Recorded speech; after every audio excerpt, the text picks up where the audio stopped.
Hola, hola, ¿qué tal? 6:55 minutos. Andrés Ramírez les saluda. Iniciamos de inmediato con las informaciones.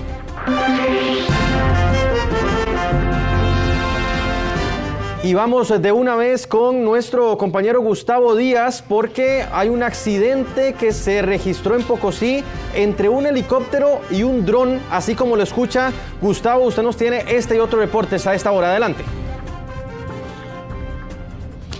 Andrés, muchísimas gracias. Minutos antes de las 5 de la tarde se genera una llamada al 911 por personas que percibieron la caída de una aeronave, de un helicóptero de fumigación. Vamos a continuación a las imágenes que nos permiten ver la forma en cómo quedó completamente destruido este helicóptero al precipitarse en Finca El Indio, localidad de Ticabán de Pocosí, y que de esa manera también topó con la suerte de salir prácticamente ileso, con golpes muy menores, el piloto que estaba en ese momento con la aeronave. De inmediato se genera esta alerta que provoca la movilización de bomberos de la estación de Cariari con la unidad M101, mientras que la Cruz Roja envió 3 ambulancias para poder atender esto, que sería denominado por ellos una alerta 4 en una condición B. Y al momento de llegar la primera unidad y valorar al piloto, él inicialmente les indica que no ve necesario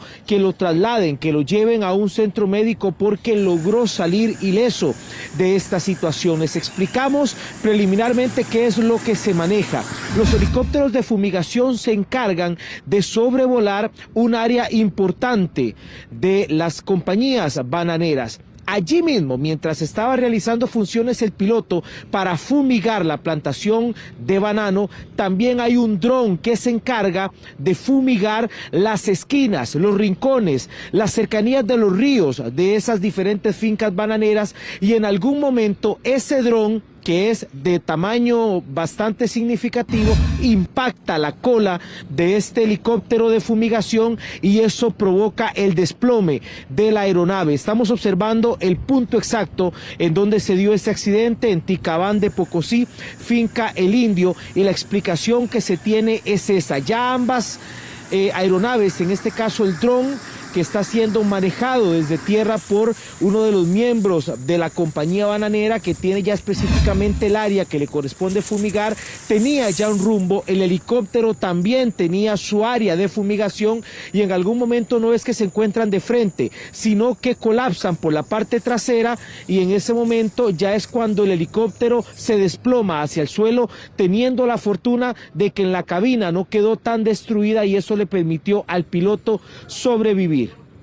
Doña Tatiana Díaz, directora, en este caso coordinadora regional del área de Limón de la Cruz Roja, nos envió estas declaraciones sobre esa primera atención que realizaron los socorristas al llegar a esta escena. Este jueves, cercano a las 5 de la tarde, la Cruz Roja costarricense es alertada por una alerta aérea en el sector de Finca El Indio, en Ticabán, El Porvenir, en Guapiles. El lugar refiere un helicóptero que utilizan para fumigación que se precipita en la zona montañosa. Al lugar, la Cruz Roja costarricense activa sus servicios de respuesta y despacha 3 unidades de soporte básico y un vehículo operativo. Estando en el sitio se confirma la información inicial de la precipitación de este helicóptero que se utiliza para fumigación. En el lugar se encuentra al piloto fuera de la aeronave, deambulando, y está de ser valorado por personal de Cruz Roja, y este no requiere un traslado al centro médico para su valorización. Les envía a cargo de las autoridades de aviación para lo correspondiente. Un dron que está sobrevolando un sector de una compañía bananera que tiene una medición de más de 2 metros. Son aparatos bastante grandes.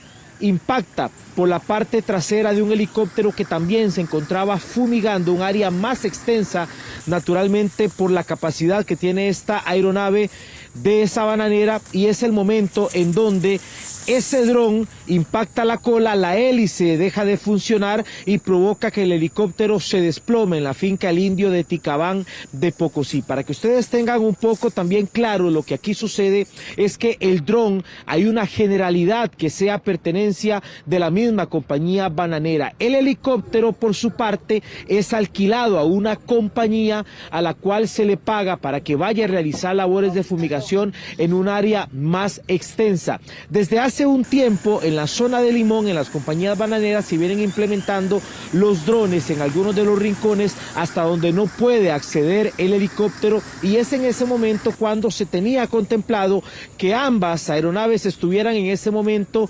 trabajando y fumigando la finca de manera simultánea. Sin embargo, en algún momento hacen ese contacto y es allí en donde el helicóptero se desploma. No hubo heridos de gravedad, el piloto incluso se nos ha dicho de último momento a esta hora que no quiso ser trasladado hasta un centro médico para su valoración, ya que salió completamente ileso de este accidente, y se determinará ahora quién tuvo la responsabilidad de este hecho que por fortuna no cobra vidas. Retornamos aquí al Valle Central, Andrés y amigos televidentes, para poderles llevar a ustedes una información importante y que tiene que preocupar al país y ocupar a las autoridades. Les estamos hablando de que la Embajada de los Estados Unidos le hizo la alerta a sus ciudadanos que en las cercanías del aeropuerto Juan Santamaría se estaban realizando asaltos e intentos de asaltos en un sector bastante oscuro, bajo una particularidad de que lanzan piedras a los vehículos para que estos se frenen, situación que de inmediato ya puso a las autoridades de vigilancia aérea a un patrullaje y a un abordaje en estos puntos específicos que alerta a la Embajada de los Estados Unidos a sus ciudadanos. Vemos las reacciones a continuación y lo que en este momento se les hizo conocer a los norteamericanos en la siguiente nota. Este es el comunicado que oficializó la Embajada de Estados Unidos a sus ciudadanos. Mediante este informe alerta sobre el riesgo que ocurre cerca de la terminal aérea Juan Santamaría. La alerta indica como causa: en 2 incidentes recientes, personas arrojaron piedras a los vehículos que pasaban allí, intentando obligarlos a detenerse. Las piedras causaron daños en el parabrisas y el techo del vehículo, y en uno de los casos el conductor no se detuvo. El área que redacta el aviso es justo cerca del acceso a los hacinamientos. Allí 2 oficiales se mantienen para vigilar. Conocen la problemática de lo que ocurrió. Incluso para los vecinos no se ha visto esos delitos, sino hasta ahora que lo comunica el gobierno de Estados Unidos. Cortado el zacate, pues está limpio y todo uno ve, pero cuando está en el monte alto así uno no sabe quién se mete dentro del monte, pero que yo a ciencia cierta haya visto, no. Sería mentiroso en decirle que haya visto. Sí he escuchado que allá asaltaron a una señora hace como 2 meses. Conversamos con una usuaria de transporte justo en ese lugar. Su versión sí muestra un temor por lo que sucede.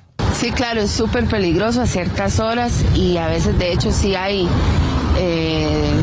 extranjeros esperando un Uber, esperando un bus. Como yo y mi compañera vivimos por aquí, trabajamos por acá en Plaza Aeropuerto y sí, es bastante peligroso, pero a ciertas horas. Vigilancia Aérea y Fuerza Pública realizaron unas inspecciones alrededor del aeropuerto. Vamos a incrementar los recorridos, estamos uniendo fuerzas de tarea con otras autoridades de policía para evitar que se den este tipo de situaciones. Según la embajada, la situación de inseguridad se alertará hasta no tener una muestra de mejoría. El precario más problemático que tenemos por ahí es el que se denomina Los Huevitos, y precisamente es una zona en donde colinda con el sector sur del Aeropuerto Internacional Juan Santamaría. La policía ha realizado muchas veces intervenciones importantes ahí, teniendo registrados decomisos de armas, droga, personas que están en conflicto con la ley. El otro incidente cerca del aeropuerto que comunica la embajada ocurrió en la misma zona y el conductor en ese momento sí se detuvo, tras cual los asaltantes atacaron a la víctima y le sustrajeron el vehículo. También aquí en la provincia de Alajuela la violencia se hace sentir con víctimas colaterales, personas heridas que están en este momento en el hospital luego de un tiroteo que impactó a los vecinos de Copán de Alajuela y que también dejó a una madre y a su hijo en este momento en el hospital, que no tenían nada que ver hacia un ataque que iba dirigido al conductor de un vehículo que se logró refugiar en la casa de una familiar y en este momento nadie sabe dónde está. Lo vemos. Los disparos alcanzaron a personas inocentes. Ese es el momento en donde familiares y vecinos atienden a una mujer y a su hijo que quedaron heridos tras un tiroteo en Copán de Alajuela. Víctimas colaterales. Otros 2 jóvenes también resultaron heridos en medio de la gran cantidad de disparos que se percibieron desde varios ángulos del lugar. Sicarios venían siguiendo el vehículo blanco que se observa en el video y su objetivo era el conductor, pero se metió a la casa de una familiar, al parecer a sacar un arma de fuego, y es en ese momento en donde impactaron a las víctimas inocentes. Lo venían siguiendo desde Alajuela aparentemente, en el carro de ellos, pero allá arriba había otro carro que agarraron a balazos, no sé por qué, y siguieron, y ellos venían en el carro y se metieron directamente ahí, a donde vive la abuela de ellos. Y cuando él se bajó del carro, que es que a sacar un arma, él se metió y se bajó la muchacha, y de la muchacha se bajó la pegaron a ella, y se bajó el chiquillo y lo pegaron a él también. ¿Hijo de la señora? Sí, hijo de la señora, del muchacho no, del esposo de ella no. Y después cogieron, bueno, 2 veces, pero sonaba así, era una K-47. La policía, al presentarse al lugar, determinó que en la balacera participó un vehículo negro y también 2 motocicletas. Fue sorpresiva realmente. Nosotros hacía mucho tiempo no teníamos situaciones de este tipo en esa zona. Es claro que eso está relacionado con temas de drogas, es la información que hasta ahora hemos podido recabar, pero igual ya estamos tomando acciones de seguimiento de los posibles perpetradores.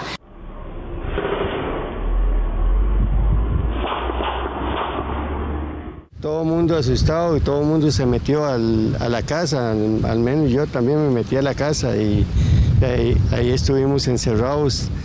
Otros sufrieron daños más directamente, como el dueño de esta buseta, quien no pudo trabajar hoy porque se le dañó. El susto fue por la familia, ¿verdad? Que se oían las balas muy cerca, ¿verdad? Lo que menos hace uno es salir, uno no ve nada.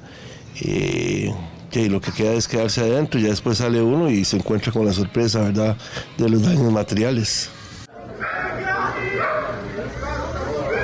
Los sicarios que llegaron a este lugar podrían ser del sector de Villa Bonita. Mantendrían una cacería constante hacia su objetivo, quien ahora permanece escondido. De hecho, que al menos acá en el aeropuerto, la Autoridad de Vigilancia Aérea va a mantener un patrullaje más constante para evitar que se vuelvan a repetir este tipo de incidentes a los extranjeros. Desde Alajuela, este fue el reporte de Gustavo Díaz Parrales para Noticias Repretel. 7:08, Gustavo, muchas gracias por el reporte. Y hablando de violencia, el director del organismo de investigación judicial amplió detalles de la investigación que sigue en torno a la muerte del subjefe de la delegación en Guapiles. ¿Qué sabemos hasta el momento de lo que pasó con Heiner? Porque ahora usted cita a su esposa, doña Susana, y doña Susana manda una carta muy fuerte diciendo tenía meses de estar recibiendo amenazas y nadie hizo nada. ¿Es cierto que no hicieron nada, Randall, y por qué? En el caso particular de Heiner, la situación por la cual en apariencia es asesinado es por una situación que ocurre entre el lunes en la tarde y martes en la noche. Ya esto después con la investigación avanzada, no fue algo que estuviera dándose en meses atrás, y fue en ese lapso de entre lunes y martes que se ponen de acuerdo estas personas para intentar darle muerte, como finalmente sucedió el viernes en la noche. Hay un grupo criminal que está trabajando en Turrialba, pero cuyos cabecillas son de Guapiles, y hay que entender esto bien en el contexto. En Guapiles existe, digamos, un control territorial delictivo por parte de este sujeto Alejandro Arias Monge. Entonces nadie, aunque sea de la misma zona, puede vender allí si no reporte directamente al diablo. Al diablo, exactamente. Amenazas tienen muchos compañeros y compañeras prácticamente todos los días. Yo no conocí un director del OIJ que tampoco nunca haya tenido amenazas. Es parte de la labor policial y por eso no nos vamos tampoco a amilanar o a doblegar. Dentro de la misma investigación, pues esto ocurre dentro de un bar. Dentro de un bar hay varias personas que ya las hemos ubicado, y también hay, digamos, por así decirlo, algún tipo de comunicaciones y contactos entre una célula criminal que está también dentro de ese bar en ese momento. Esas son las pruebas que se adjuntaron, digamos, al expediente que la Fiscalía valoró que eran suficientes para solicitar la prisión preventiva. De momento, pues un juez dictaminó que no es prueba suficiente. Fallaron en las pruebas, falló el juez en la interpretación, fallaron en la velocidad, echaron a perder, don Randall, discúlpeme, el caso actuando de una manera tan precipitada. Precipitada, no, lo que pasa es que necesitamos también asegurar pruebas de estas personas. Estas personas, de una u otra forma, siempre se iban a dar cuenta de que lo estábamos investigando cuando tenemos que hacer el abordaje. Entonces, no podemos tampoco dejar que se fueran con los diferentes insumos que tenían en ese momento asociados al posible homicidio, en ese momento, ahora sí ya corroborado homicidio, y simplemente que se vayan. Así no podría suceder. Es decir, tuvieron que presentarlos con poca prueba. De pronto, no con poca prueba, pero lo que te puedo decir es que concatenadamente todo nos daba el marco fáctico de lo que estaba sucediendo. Nunca antes en la historia del país hubo tantas víctimas colaterales como las que hubo en enero. Es decir, hay 8 costarricenses inocentes que no tenían nada que ver con el tema que están muertos hoy. ¿Qué es lo que está pasando? Ayer hacíamos un llamado, paren el cálculo electoral. ¿Qué es lo que está pasando, don Randall? Mira, son situaciones estructurales que están afectando al país. Hay un tema de unidad de discurso que es muy importante, que le usted habla a usted, paremos el cálculo electoral, pero también hay un tema de fortalecimiento de capacidades de los cuerpos policiales, que en los últimos años ha venido de menos. Ya por dicha se han hecho varias acciones para empezar a fortalecer, pero la respuesta no puede ser, digamos, que se vea de inmediato. O sea, si se tomaron 5 o 6 años para dar este viraje y se está dando ahorita, pues también evidentemente la respuesta de control territorial, de prevención situacional, que no le corresponde a OIJ directamente, para aclararlo, a Fuerza Pública, que ellos tienen también un problema bastante importante en lo que son patrullas y demás, que no están todas disponibles. Pues esto va a tomar algún tiempo para poder revertirlo. Y cada vez que hablamos la situación está peor que la última vez que hablamos anteriormente. Ni te digo la proyección que tenemos de homicidios de este año, es tremendo. Mejor dígame la proyección, ¿cuál es la proyección que tienen de homicidios? Si sigue con esta tendencia va a superar el año 2023 fácilmente. Que es el año más sangriento en la historia del país. 905 homicidios, sí. Ese año 905. La proyección que tienen es que la vamos a rebasar este año si seguimos igual. Con este mismo ritmo, claro. Bueno, y justamente usted podrá preguntarse a veces por qué dejan libres a las personas cuando las detienen. Bueno, el Código Procesal Penal, con el que se está dejando libres a los sicarios, gatilleros, a los narcotraficantes hoy, bueno, existe desde 1996. ¿Qué estaba haciendo usted ese año? Bueno, en ese momento el país no tenía, por ejemplo, drones, no había WhatsApp, los homicidios no llegaban ni a 200 personas al año. Hay expertos que están pidiendo cambios urgentes. El Código Penal para procesar a los delincuentes facilita que queden libres en la calle, según expertos. En medio de una ola de homicidios, los gatilleros libres son noticia de cada día. Presunto autor intelectual de este atentado, por falta de pruebas, debió ser dejado en libertad. El sospechoso de atentar y disparar contra la sede del OIJ en Batán fue liberado. Y que tenía un amplio expediente judicial y andaba libre. Y la gente en la calle, eso es lo que percibe. Porque si uno se roba una gallina, así va a canear. Va a canear y va a perder allá quién sabe cuántos años. El mundo al revés, exactamente. Y usted sabe que los jueces, los fiscales, todos están comprados por el narco. Hagamos una pausa. Retrocedamos a 1996. En ese momento San José tenía menos delitos, la gente compraba tranquila en la calle. Este era el escenario de aquellos años. En ese momento Canal 6 transmitía a los Caballeros del Zodiaco, el Rincón de la Vieja hacía erupción y la Bala Gómez anotaba en las eliminatorias. No existía el WhatsApp ni los drones. Ese año los homicidios no llegaban ni a 200 en comparación a los 880 del año pasado. Era otra Costa Rica. Regresemos. Este es el Código Procesal Penal vigente en nuestro país. Existe desde 1996. Aquí se incluyen hasta las prisiones preventivas que para algunos deben revisarse. Aquí en Costa Rica salió el nuevo código, pero el código se promulgó en el año 1996, cuando no teníamos esta situación. Para que los costarricenses estén claros, en el año 1996 solamente hubieron 100 homicidios en Costa Rica y era una tasa de 5.2 por cada 100.000. El año pasado tuvimos 903 y la tasa llegó al 17.2. Hay que tomar en cuenta que tenemos que ver en otros ordenamientos que tienen delincuencias más riesgosas, como el caso Brasil, que ellos han reformado y han incluido causales, por ejemplo, como la pertenencia a una organización de crimen organizado, y que por esos motivos ampliemos los motivos para dictar la prisión preventiva. Otro elemento que debe revisarse para los expertos es la libertad condicional. Y nuestro actual Código Procesal Penal ya tiene 29 años, entonces no es tan nuevo. Hay que revisar sobre todo las penas sustitutivas de la prisión, ¿verdad? El famoso arresto domiciliario, el control con monitoreo electrónico, es un vacilón. Por eso es que vemos que detienen a personas con tobillera. O sea, una persona que anda con una tobillera es porque anda con un beneficio y no hay ningún control. Incluso en Costa Rica es más fácil conseguir una nacionalidad que una residencia, y esto es utilizado por algunos para delinquir. Es más fácil obtener la nacionalidad costarricense que una residencia. Esa legislación del año 65, que fue recientemente reformada, no cambió las condiciones de acceso, y esa es una debilidad que estamos arrastrando como país. El organismo de investigación judicial proyecta más de 900 homicidios al cerrar este año.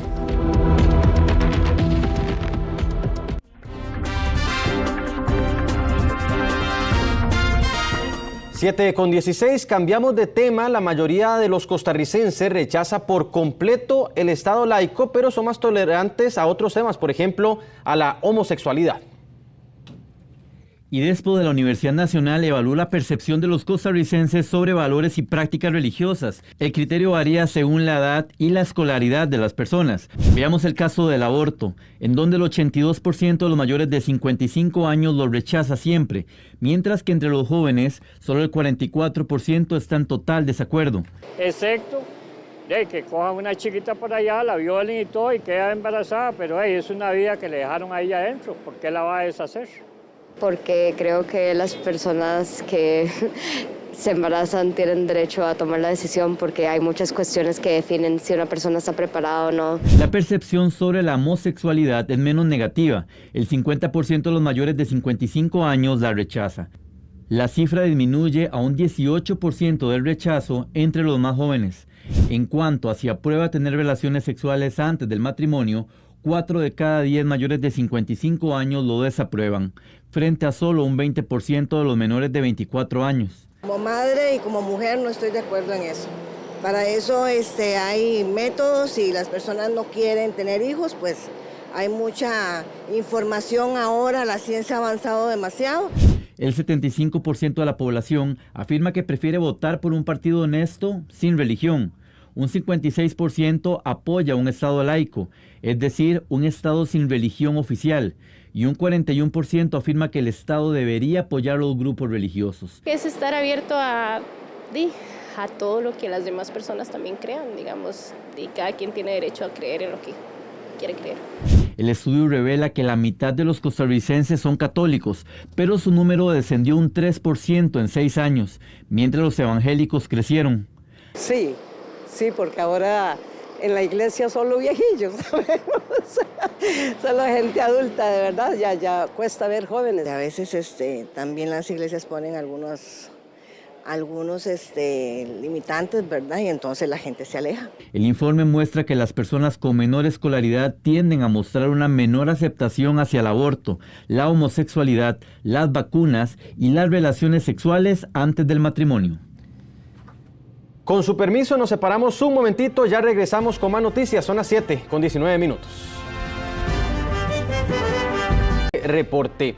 Y ahora preste la atención a esto que le voy a contar, porque probablemente usted o un familiar se identifique. La caja no cumplió con la meta de reducir en un 50% el tiempo de espera en hospitales. Así lo señaló un nuevo informe de la Contraloría. El plan Ruta para avanzar en la gestión de las listas de espera no cumplió con lo esperado. Así lo señaló la Contraloría General de la República. No se cumplió la meta de reducción de un 50% del tiempo de espera.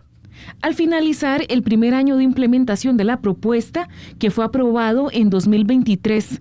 Por ejemplo, el Hospital México redujo solamente un 8,2% de 601 días, pasó a 552. El Calderón Guardia un 4,7%, de 632 a 602 días. Y el San Juan de Dios redujo solo un 3,7%. Es decir, la lista de espera pasó en plazo de atención de 586 a 368 días. Por ejemplo, ahora me acaban de decir que tengo una operación para dentro de 3 meses. Y si esto se alarga, va mal.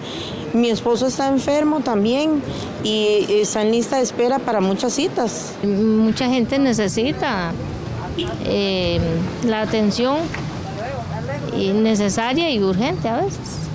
Según la Contraloría General de la República, había un listado de acciones con escaso detalle y plazos sin fundamento técnico para alcanzar una reducción de los tiempos de espera que aguardan los pacientes.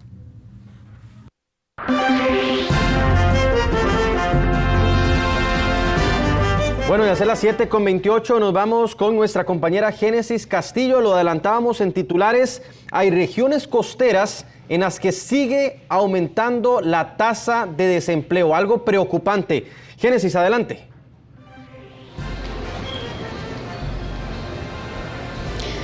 Hola, ¿qué tal? Muy buenas noches. Correcto, definitivamente las zonas rurales y costeras tienen grandes retos en nuestro país y uno de ellos es el tema del empleo. Y es que los datos del Instituto Nacional de Estadística y Censo nos indican que el desempleo en estas regiones alcanza el 10%, una cifra muy elevada en comparación al promedio nacional.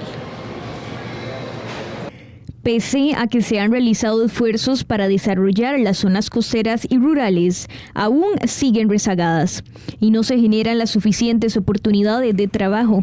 En mi caso, yo me tuve que venir a estudiar desde hace 5 años y ahorita, bueno, estoy como asistente en AOCER. Allá hay muy pocas oportunidades y sin estudiar no se va a lograr.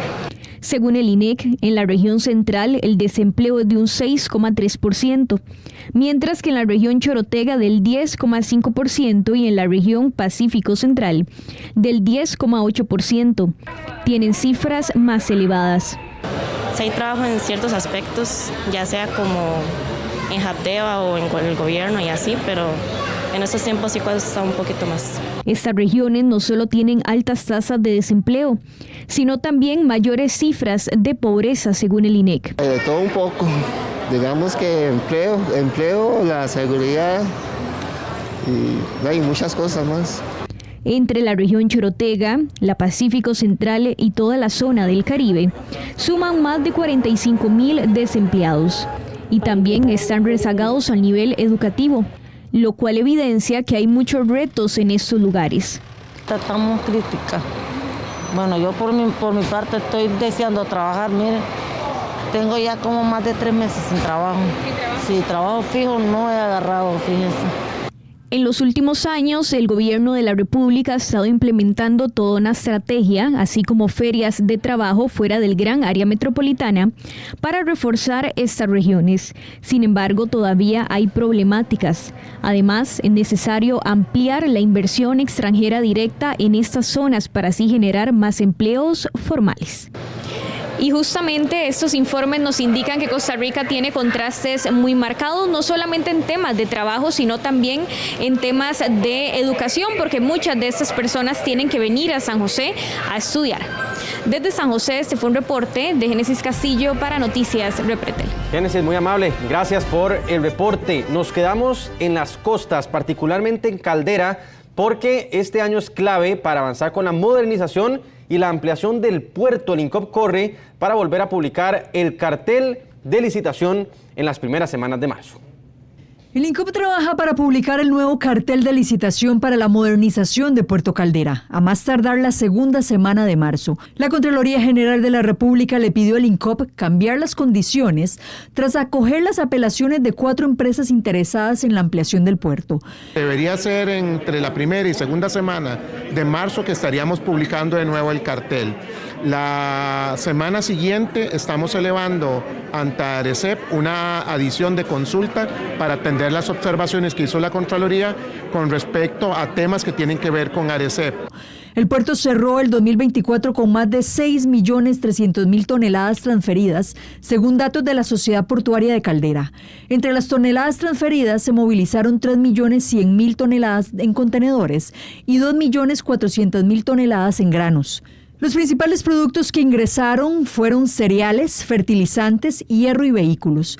En el 2024, la Sociedad Portuaria de Caldera invirtió 2.612 millones de colones en infraestructura, equipos y capacitación. Para Ricardo Espina, gerente general de la Sociedad Portuaria de Caldera, la modernización de Puerto Caldera es crucial para mejorar su capacidad operativa, reducir tiempos de espera y fortalecer el apoyo a los sectores exportador e importador de Costa Rica. Estas mejoras no solo impactarán al puerto, sino que también impulsarán el desarrollo económico de Punta Arenas y del país en general.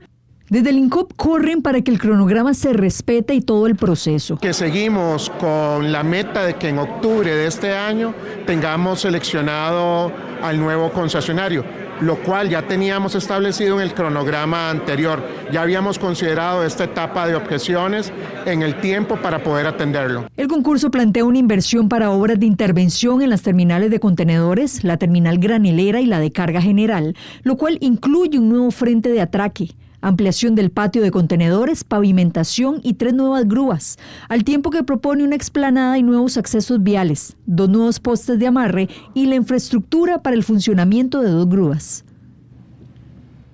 Son las 7:33, hacemos una pequeñita pausa y volvemos con más noticias. Continuamos en Noticias Repretel, volvemos al tema que nos está preocupando a todos, que son las muertes en la calle y particularmente esta última de la gente del OIJ. La Comisión de Seguridad convocó al director del Organismo de Investigación Judicial y al ministro de Seguridad a la Asamblea Legislativa. Rodrigo Guevara nos amplía a esta hora. Rodrigo. Son las primeras acciones que han tomado los miembros de la Comisión de Seguridad y Narcotráfico luego de la situación del agente judicial asesinado el fin de semana anterior en Guapiles. Hay preocupación desde diferentes puntos que se tiene que analizar dentro de este órgano legislativo y también trabajar en conjunto con el objetivo de disminuir la criminalidad. La muerte del agente judicial Heiner Zamora será investigado en la Comisión de Seguridad y Narcotráfico. Es la primera acción que toma el Congreso tras la preocupación que ha externado el director del OIJ, Randall Zúñiga, además de lo manifestado que el país está cerca de sufrir narcoterrorismo. Reitero, es un tema de terrorismo y el terrorismo supone pánico para la comunidad y así es como está el país en este momento. Entonces reitero, recursos y más prevención. Las acciones tienen que enfocarse en diferentes puntos y los legisladores reconocen que no solo con leyes se solucionan. Yo les pido a los señores jueces y por eso tal vez a veces decimos, bueno, es que hay que hacer leyes. No son tanto las leyes, es realmente buscar el raciocinio, la sabiduría, la justicia y bueno, establecer algunos mecanismos adicionales. Si esto fue en Guapiles y los jueces están con una situación, pues llevémonos a otro lugar, a Punta Arenas o traigámonos a San José y que aquí se tomen por parte de los jueces correspondientes. El oficialismo ha sido más crítico hacia las acciones del Poder Judicial. A ver, pero una persona que ya tiene un montón de capturas, que se sabe que está metido en narcotráfico y lo vuelven a soltar. ¿Y qué me dice del dominicano que trajo las pastillas de fentanilo? O sea, es una barbaridad, una persona que ha sido condenada por asesinato, que ha sido atrapado por narcotráfico y el juez le dice, no, tranquilito, vaya para la casa, no hay ningún problema. O sea, a ver, no podemos combatir la delincuencia así. No podemos combatir la delincuencia dándole abrazos a los que nos dan balazos. No se puede. Y yo creo que el Poder Judicial no lo entiende. Y ese es gran parte del problema. Como parte de las acciones para disminuir la inseguridad, el órgano legislativo dictaminó el proyecto de ley que pretende sancionar a los intermediarios que compran armas para cometer delitos hasta con 10 años de cárcel. Lo cierto es, y tal como han indicado varios diputados, los tres supremos poderes tienen que trabajar en conjunto con el objetivo de buscar soluciones definitivas al tema, no solo en normativas, en temas de presupuesto, sino acciones concretas que logren bajar este fenómeno que está afectando actualmente a la ciudadanía costarricense. Desde la Asamblea Legislativa, este es un informe de Rodrigo Guevara Gómez para Noticias Repretel. Así es, Rodrigo, definitivamente. Continuamos en temas similares. El OIJ de Orotina logró la captura de 2 presuntos sicarios tras allanar sus casas en ese cantón.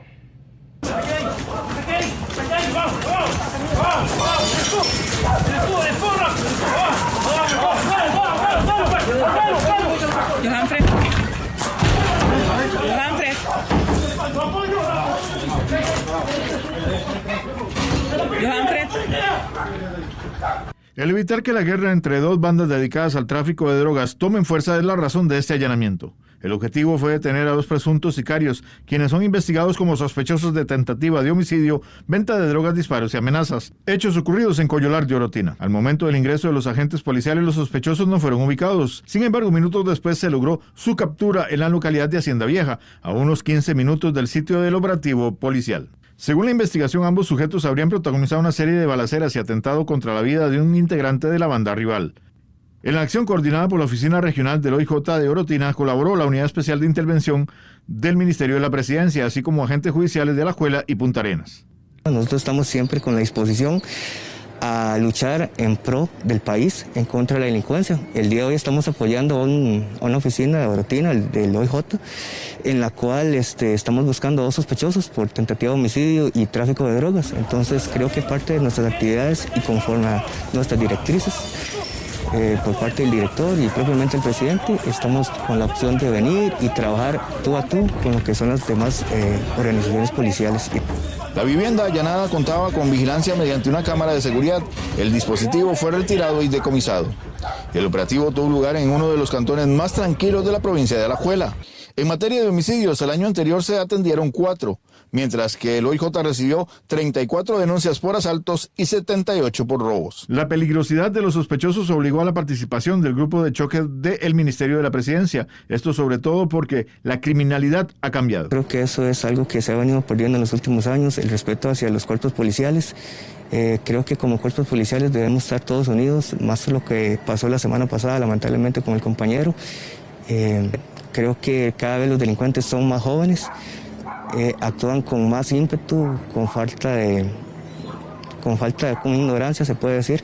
Entonces creo que para eso están los cuerpos especializados en este país, para responder ante cualquier actividad de este tipo y de la mano con los demás cuerpos policiales. Los sospechosos fueron capturados tras una persecución por las márgenes de un río por el que intentaron escapar. Ambos quedaron a la orden del Ministerio Público para que se defina su situación judicial. Bueno, y a esta hora informarle que el Consejo de Transporte Público abrió una nueva ventanilla única de recepción de documentos ubicada al costado este de la sede central del CTP en Plaza González Víquez. El horario de atención será de lunes a viernes de 7 de la mañana a 3 de la tarde. Esta iniciativa tiene como objetivo mejorar los tiempos de espera, optimizar la atención a los usuarios y simplificar el proceso de recepción de documentos. La Cámara Nacional de Transportes le solicita a los diputados aprobar el proyecto de ley para facilitar la contratación de choferes. La falta de conductores de autobús es un tema que desde hace varios años viene preocupando al sector. Con este proyecto lo que se busca es poder cambiar el requisito de tener otro tipo de licencia previa a la que permite ya manejar autobús por un curso especialmente diseñado, fiscalizado y avalado por el Consejo de Transporte Público, que lo haga más fácil a las personas optar por este trabajo. Y garantizar la continuidad del servicio, sobre todo porque tenemos un faltante de más de 1.500 conductores y es una oportunidad enorme también para poderle dar trabajo a muchas mujeres que en este momento se encuentran desempleadas y facilitarles esa posibilidad de acceso. Nos comprometemos a poner a disposición nuestras escuelas de conductores y generar las coordinaciones con el INA para que una vez aprobada la ley, este avance con fuerza en el sector. Las municipalidades de San José y Heredia pretenden construir 2 plantas de tratamiento residuales de alta tecnología con el fin de mitigar la problemática de la recolección de basura. Las municipalidades realizan un convenio con la Embajada de Francia para hacer este proyecto realidad. En este momento se están realizando los estudios. El relleno sanitario de la Carpio, recordemos que cerrará en el mes de abril, y el relleno del Guaso le restan pocos años de vida útil. Esta planta podría llegar a procesar cerca de 350.000 toneladas por año, y lo que nos daría un valor agregado de poder incluso generar energía a través de esta planta, y lo principal, disminuir la cantidad de toneladas que hoy estamos enviando a rellenos sanitarios que ya están prontos a vencer su vida útil. 18.000 estudiantes regresaron a las aulas luego de que por diferentes situaciones debieron dejar de lado el estudio. Datos del Ministerio de Educación Pública detallan que en 2024 se registró una exclusión del 2%, mientras que en años anteriores el dato era más grande, era de 2 dígitos, es decir, superior a 10. Ante esta situación, el ente educativo pretende cerrar el curso lectivo 2025. La meta, por lo menos, es tener una exclusión menor al 1,5%. Este año logramos reducir la exclusión educativa a menos del 2%. Pero no solo eso, en estos 2 años hemos trabajado para recuperar a los estudiantes que se nos van de las aulas. Y tengo que decir con mucho orgullo que gracias al equipo del MEP hemos recuperado más de 18.000 estudiantes que por una u otra razón fueron excluidos del sistema educativo. Y vean esa noticia, qué interesante, al menos 577 familias tuvieron acceso al servicio de electricidad por primera vez. Entre las zonas beneficiadas destacan comunidades de Bagaces, Buenos Aires, Corredores, Golfito y Pocosí. Esto surge tras la construcción de 30 kilómetros de líneas de distribución gracias a un programa del ICE. Y el Ministerio de Salud contabiliza en los primeros 30 días del año 250 personas afectadas por el virus de la influenza. En promedio, centros médicos están diagnosticando 10 casos por día de esta infección respiratoria. La campaña de influenza está prevista, como de costumbre, entre mayo y junio de este año, del 2025. Son las 7:50. Gracias por premiarnos con su sintonía. A esta hora le ponemos punto final a esta edición vespertina de Noticias Repretel. Andrés Ramírez estuvo con ustedes. Quedan con Deportes Repretel.